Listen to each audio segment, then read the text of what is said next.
What's going on, FG fam? Welcome to another episode of the Detroit Tigers franchise on MLB The Show 20. Matthew Boyd's scheduled to make a start today, but it's the trade deadline, and he's one of the guys on the block. He is getting shipped off immediately. We are actually going to bring in Richard Griffin, a 70 overall B potential 22-year-old pitcher.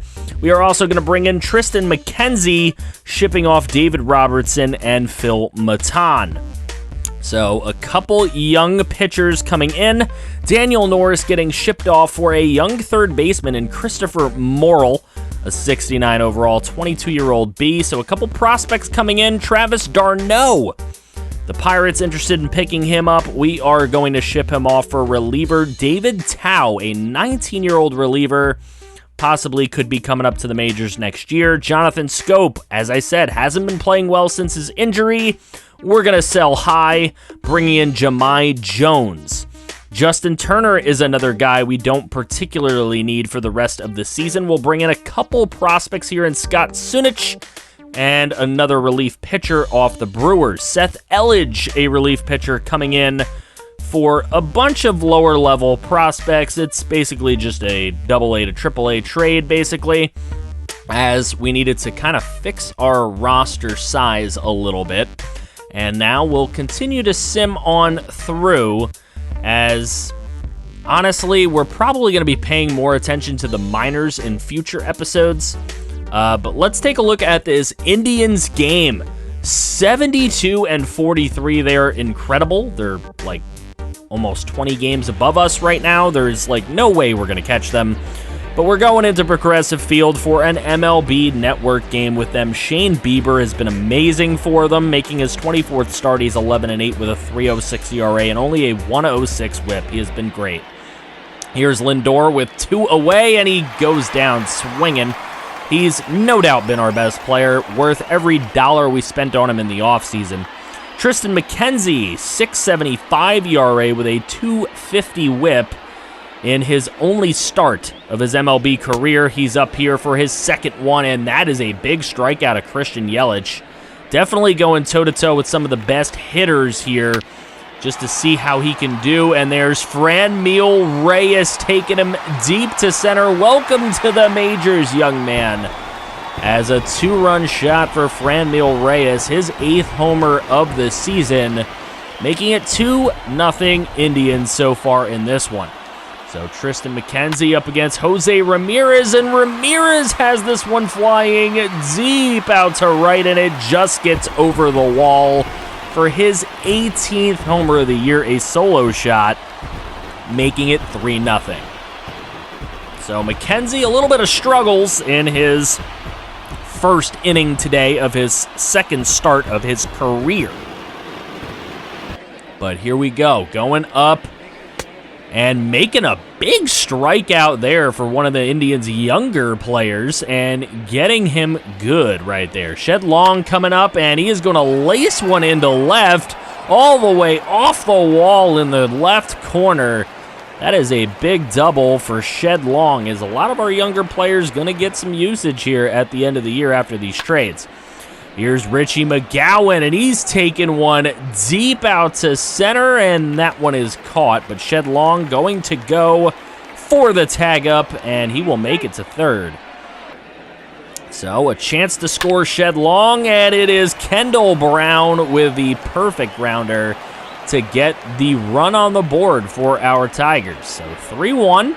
There you go, Kendall. He's been one of the better hitters as well. I would say him and Lindor have been the catalysts, and McGowan's had a very nice season as well. This one can't be handled out at short, and that's because you don't have Lindor anymore. So Lindor against the new Indian shortstop, he wins that battle, but Nico Goodrum going down looking. Shane Bieber excited to get out of that little jam. Tristan McKenzie still in here. He gets Bradley Zimmer swinging through the 93-mile-an-hour ball. And Tristan McKenzie, like I said, he's showing some flashes here that he can really do some stuff. Look at that brilliant breaking ball.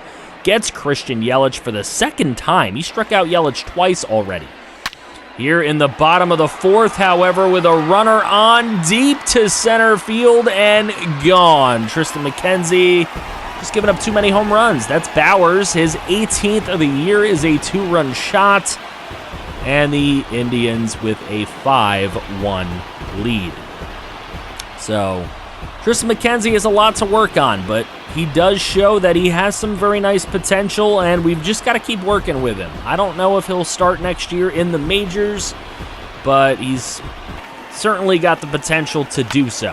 Here's a hit on a jam pitch, and that's going to be a single, and look at that, taking third on that. So that'll be the end of Tristan McKenzie's day. Emmanuel Clase coming in for his 45th appearance. He's got a 3.51 ERA. Kind of even between righty and lefty batters. He faces Yelich, and Yelich still looking for his first hit of the game. He's not going to get it there, but he will get a sac fly and an RBI. So even on a day where you get Yelich 0 for 3, he can still pick up an RBI. There's the strikeout of Franmil Reyes, and Clase, former Indians prospect after he was traded to the Indians, doing some work against the Indians. So there is a double into the right field corner, and that's going to give a chance for Bowers. Bowers grounding over to short, thrown on to first, but he will bring the run in even on the ground out.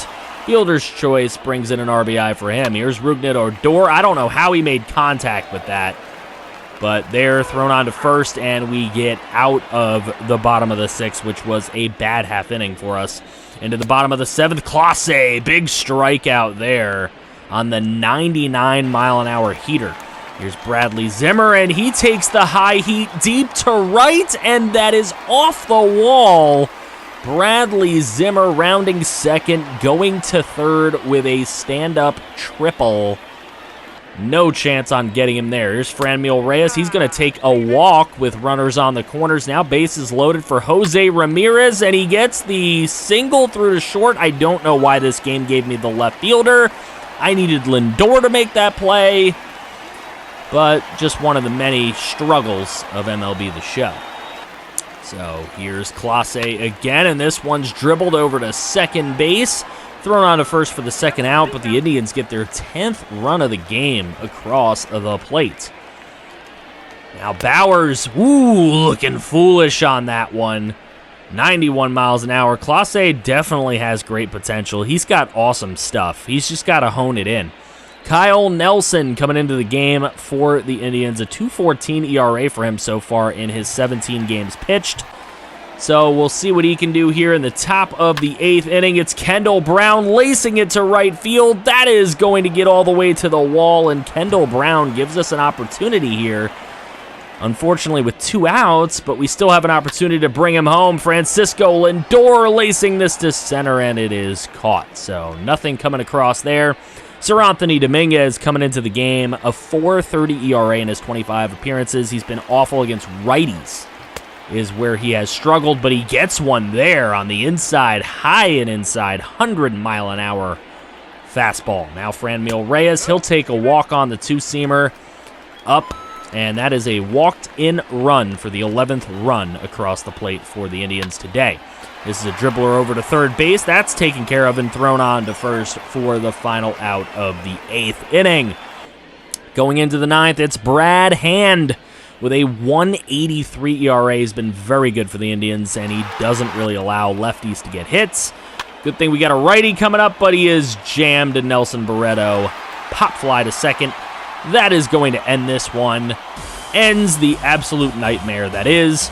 12-1 Indians with the dub. Jose Ramirez, player of the game, with a homer and a double. He went 3 for 4 on the day. McGowan was held hitless, still batting .290 on the year. Brown and Long with doubles, and Kendall Brown with the only home run of the game for us.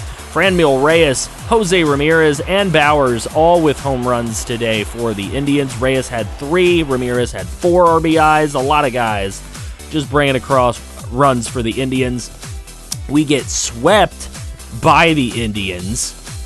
We get swept by the Twins. We go into this Blue Jay series, and we lose the first 3 games, having an awful August until we win 7-2 in a Casey Mize start against the Blue Jays. Alex Valentine, who was pitching very well for our AA squad, he's hurt, 1 to 2 months. No big deal. We actually take the second Cleveland Indians series 2-1. Now going up against the Royals, we split with them, a 7-6 win and a 5-0 loss. Now going up against the White Sox, we lose the first game of that set as well. Then we win 7-2. Then there is a rubber game against the White Sox, which we end up losing 11-5. So we're going into a Cubs series, but let's take a look at the team that isn't disappointing us in this organization, the Toledo Mud Hens. They are 70-56. So they have really turned their season around. At one point, I believe they were 55-50 or something like that. They were very close to like 500 in like the low 50s, and they have just put together a string. Mario Corona, a big part of it. He's 15-5 with a 2.91 ERA. He has been very good for them, and look at that. Big strikeout there on the 89-mile-an-hour fastball. He doesn't have the biggest velocity, but his stuff is really nice. This one, thrown on to second, we get out of the first inning there. They get nothing. We're actually opposed against our old buddy Matt Manning in this game. That one all the way to the wall as Matt Manning giving up a double here in the top of the second. So we have a chance, and Mickey Moniak absolutely pounds one out to right center field off the scoreboard here at Highland Park. That's Moniak's 8th homer of the year. It's a 2-run jack, 443 feet. And the Toledo Mud Hens off of Matt Manning taking a 2-0 lead. And, you know, if you're a big Matt Manning fan, you don't love to see it, but we do. Mario Corona with the strikeout there, just looking at that one. Andrew Monasterio going to bounce one over. Shortstop taking care of it over to second.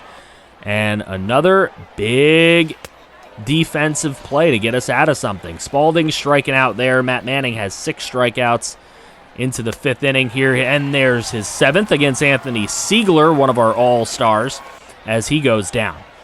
Rio Ruiz takes Mario Corona deep in the bottom of the 5th, and that is gone. Like a girl in a country song, as my boy Legion would say. Solo shot for Ruiz. It's his 4th of the year, 389 feet. And they cut this Mud Hen lead in half. The Columbus Clippers down 2-1 now. Tyler Freeman up against Matt Manning with a chance to bring home runs for us, but dribbling one over to third and ending the threat. Now bottom 6 with 2 on, and that one's going to get through. They're going to attempt to bring that run home. Bad anticipation by the right fielder Salinas, and it ends up being a tie game, 2-2 now. Here's a dribbler going for second and getting us out of that little jam. Mickey Moniak coming up in the top of the 7th, and Moniak gets this one to fall into left field with a nice little 1-out single. So we got a guy ready to go. If we can keep bringing him around, it's Darryl Spalding, and look at this, grounding into a double play to get the Clippers out of this thing. Corona still in the game. Greg Allen gaps one into left center field with a runner already on base. That's going to bring home the leading run for the Clippers. It ends up being a triple. And now Jordan Luplow, who probably should be in the majors, but here's a big hit out to right. That's going to be a sacrifice fly. And 4-2 is the Columbus Clipper lead coming back in this game. Dominic Leone, this will be his 43rd game pitch. He has a 38 out of 41 save opportunities. He's looking to get another one. And this one is roped out to right, but it is caught. And unfortunately, that is going to do it for this game. The Columbus Clippers get themselves a 4-2 win against our Toledo Mud Hens. And the Mud Hens have been hot. Mickey Moniak, big homer for him. 2 RBIs in this game on his 2-run shot. 8th homer, 30th RBI. Corona unfortunately taking the loss, going 15-6, but his ERA does not take too much of a damage. Matt Manning does not pick up the win, unfortunately for him. But we keep looking at this Mud Hen team. They're 72-57. They got a real shot. The AA Erie Seawolves, not as much of a shot. It's AAA that's going to give us the best chance to bring home a championship in this organization this season. We split against the Cubs in the majors, and we win an 8-7 game in the first Red Sox game, but we end up losing both of the next two, which ends up losing that Red Sox series. Going up against the Twins are actually worse than us. We beat them 2-1. And just giving you guys a nice, well-rounded look at the league, the Yankees are in 4th place in the East, but they still have a shot there. We're in 4th place in the Central. We have no shot at taking the Central at 23.5 games out. We're now 18.5 games out of the wild card. So we're going to try to quickly move through the rest of this season. I may do some CPU stuff in the playoffs just so you guys can get a well-rounded view of what happens in the postseason in this season. The Mud Hens are leading in the wild card, so that's big. They're 2 games out of their division. The Seawolves have officially been eliminated from playoff contention, so that's kind of sad. Let me know what you think in the comments section below about things that you want to see for the remainder of the season. Let me know how you kind of want me to play this. I'll take what you guys say into account big time. Casey Mize against Randy Dobnak. I don't know if we'll be playing that game when we come back, but we'll see. Make sure you guys drop a like on the video. Subscribe if you're new to the channel for the love of franchise content. That's all we do here. We can build a winner together, and click right here to see some more franchise.